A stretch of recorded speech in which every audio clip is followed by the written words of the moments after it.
கிறிஸ்துவில் அன்பார்ந்த சகோதர சகோதரிகளே, இன்றைய நற்செய்தி வாசகம் மத்தேயு 10வது அதிகாரம் 24 முதல் 33 வரை உள்ள இறை வசனங்கள். இதில் இயேசு கிறிஸ்து நம்மை குறித்து எதற்கும் பயப்பட வேண்டாம் என்று நமக்கு தைரியம் சொல்கிறார்.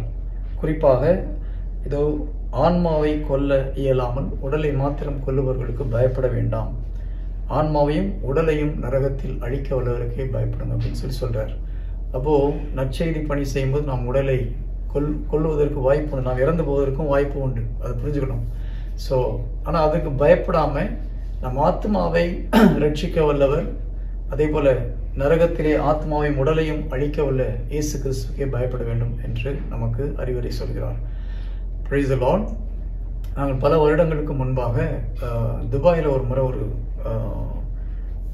ஆஸ்பத்திரிக்கு போயிருந்தோம், ஹாஸ்பிட்டல் விசிட். ஒரு சில மக்களை பார்த்து அங்கே ஜெபிப்பதற்காக நாங்கள் ஒரு சில சகோதரர்கள் சென்றிருந்தோம். துபாயிலெல்லாம் பயங்கரமான ரூல்ஸ் ரொம்ப கெடுபடியாக இருக்கும். யாராவது நீங்கள் மத பிரச்சாரம் பண்ணணும்னு சொன்னீங்கன்னா அடுத்த நிமிஷம் கூட்டு போய் ஜெயிலில் போட்டு இந்த நாட்டை விட்டு அனுப்பி விடுவார்கள்.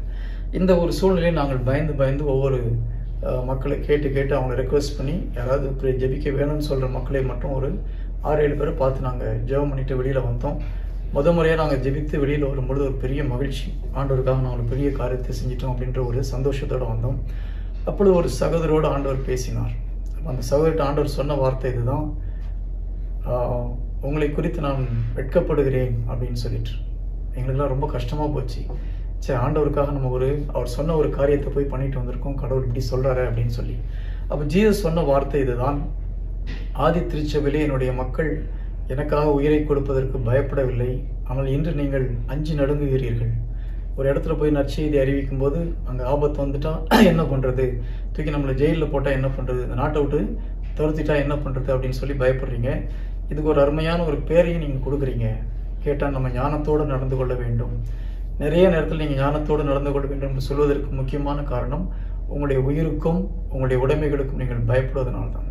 எங்கே நம்ம செல்வத்தை இழந்து போயிடும், எங்கே நம்முடைய உயிரை இழந்து போவோம் பயந்துட்டு நற்செய்தி அறிவிக்க பயந்து கொண்டு என்ன சொல்கிறோம், ஞானத்தோடு நடந்து கொள்கிறோம்னு சொல்லி சொல்கிறோம்.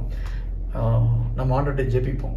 ஆதி திருச்சபையில் இருந்த கிறிஸ்தவர்களைப் போல உயிருக்கு பயப்படாமல் இயேசு கிறிஸ்துவை பற்றிய நற்செய்தி அறிவிப்போம். அறிவிக்கக்கூடிய கிருபையை நமக்கு கொடுக்க வேண்டும். நாம் ஜெபிப்போம், ஆண்டவருடன் ஜெபிப்போம், அந்த கிருபையை பெற்றுக்கொள்வோம்.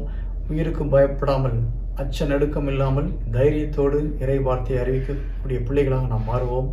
ஆமென்.